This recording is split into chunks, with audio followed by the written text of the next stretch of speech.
Hello, everybody. My name is Nick Petrovich, and what I have coming up for you is my findings for my final paper for MGT 315. Rather than a case study, movie, or personal experience, I chose to focus on an event in history that not a lot of people have heard about. It takes place during the Reagan administration, and Ronald Reagan is actually one of the forefronts of this event. Little background about Reagan is that he was the 40th president of the United States. He did a 2-year term from 81 until 89. He has a bevy of notable accomplishments, but to name a few, there are trickle-down economics, ending the Cold War. He advanced the military into preparations for countermeasures to nuclear warfare. He brought back centralized American values such as the family and patriotism. He lowered inflation from 4 to 2.5%, and he also created 16.5 million jobs. During the Reagan administration on August 5th, 1981, the Professional Air Traffic Controllers Organization, which consisted of 13,000 members, went on strike after negotiations with the FAA came to a standstill. They were looking for better working conditions, better pay, and a 32-hour work week. The interesting part is that a law back in 1955 actually prohibited federal workers from going on strike, and this was deemed illegal. Reagan was not happy with this at all. He took a direct quote out of a contract that is signed by air traffic controllers reading, "Let me read the solemn oath taken by each of these individuals, a sworn affidavit when they accepted their jobs. I am not participating in any strike against the government of the United States or any agency thereof, and I will not so participate while an employee of the government of the United States or any agency thereof." This prompted quite a heavy response from Reagan and an ultimatum. Since negotiations with the FAA failed, and Reagan saw this as an illegal act against the government and impeding the well-being of the citizens, he gave the 13,000 striking air traffic controllers 48 hours to return to work. If they did not, their jobs would be forfeited.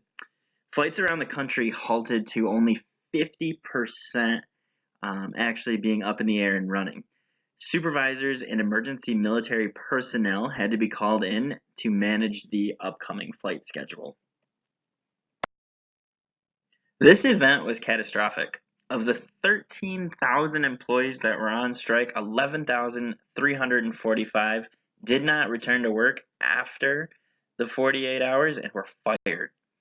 It took an estimated 10 years for the air traffic control industry to recover from this, and the union that actually represented the air traffic controllers was decertified due to their illegal strike.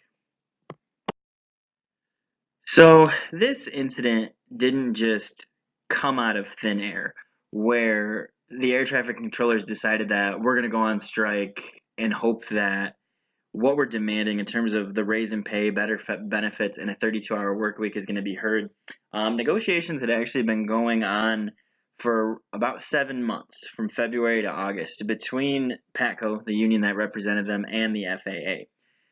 The biggest issue, and why Reagan was so clear, concise, and to the point, is the strike was illegal. There was a law that was established in 1955.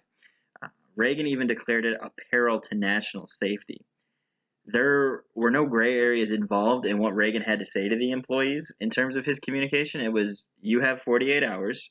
I'm not going to charge you with criminal actions, but if you don't return to work, you're going to lose your job and be banned for life.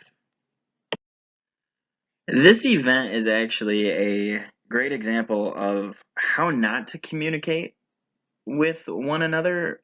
For example, Patco got frustrated when 7-month-long negotiations and they refused to work.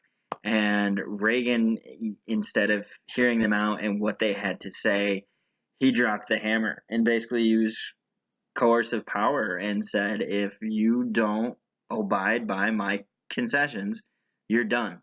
There will be no negotiations. You will have no job, and there will be nothing to negotiate about.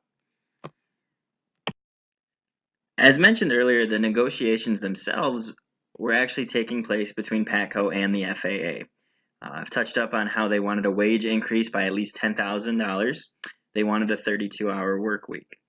Now, those are the points that were emphasized. But what they were also really trying to focus on was to show that they were undervalued and underrewarded. Compared to their counterparts overseas, their shifts were unreasonably long, that the FAA did not understand the role in their safety system, and it led them to feel like they were underappreciated.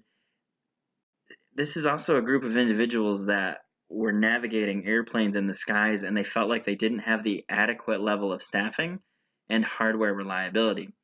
The biggest issue was that they were misrepresented by the union leader. Robert Poley was the president of PATCO at the time, and he came off with way too of an aggressive tone. He highlighted the 32-hour work week and a $10,000 raise. All in all, that would come to a $770 million budget increase that the FAA was just not willing to concede to. He also blatantly told them that without us, you can't operate.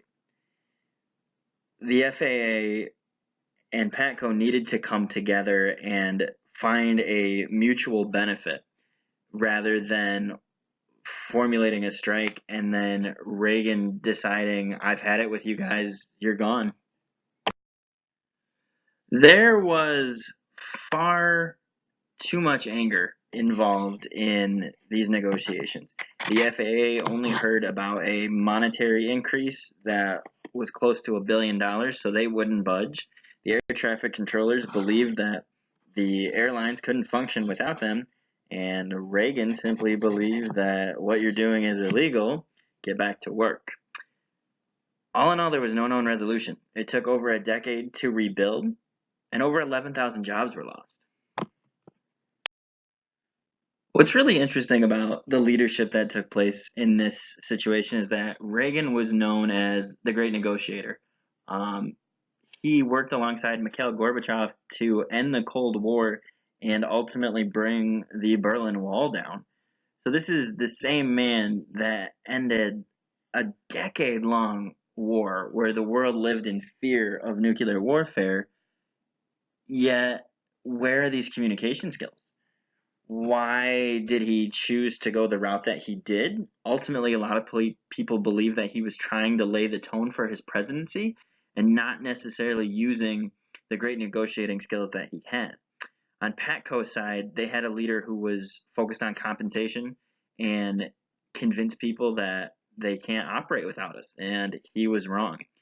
The sad part is that it's an incredibly poor representation of what the workers really wanted.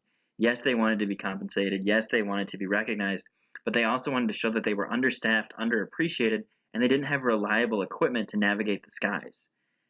This was not a win-win type of leadership or negotiation style. This was a win-lose, if not a lose-lose, due to the jobs and the harm that it caused to the airline industry that were lost. From the Reagan administration to PATCO to the FAA, there was almost no exemplification of a Christ-centered worldview. Nobody was treating others as they wanted to be treated. It was very much a my way or the highway type scenario, and who has the most power at the end of the day? Who's got the higher position? And essentially, it was the FAA backed by the Reagan administration. It's very unfortunate that the negotiations went the way that they did. The poor misrepresentation and involving the president at the last moment was not a good use of anybody's leadership. Thanks for watching, classmates and professor. I'm going to appreciate any feedback that you guys have for me. The one thing that I really enjoy about this particular event is that it really shows the breakdown and lack of negotiations and everything we've learned. So it's going to allow for me to highlight on specific areas, especially incorporating the 4Gs and the approach to negotiations and how it could have been better in this situation. And we could have looked for a mutually beneficial arrangement at the end for everybody.